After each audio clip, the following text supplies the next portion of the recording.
منزل پر اترنے اور نقصان پہنچانے والی مخلوقات سے بچنے کی دعا۔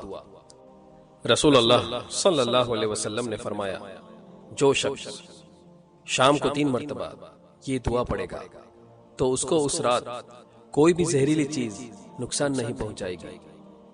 جامع ترمذی صحیح۔ اکثر علماء کا کہنا ہے کہ اگر کوئی اس دعا کو صبح بھی 3 بار پڑھ لے گا تو شام تک اس کو کوئی زہریلی چیز نقصان نہیں پہنچائے گی۔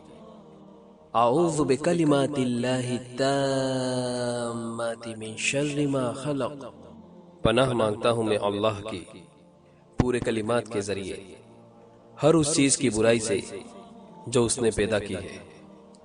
رسول اللہ صلی اللہ علیہ وسلم نے فرمایا، جو شخص کسی منزل پر اترے اور پھر یہ کہے اعوذ بکلمات اللہ التامات من شر ما خلق، تو اس کو کوئی چیز اس وقت تک نقصان نہیں پہنچا سکے گی جب تک وہ اس جگہ سے چلا نہ جائے۔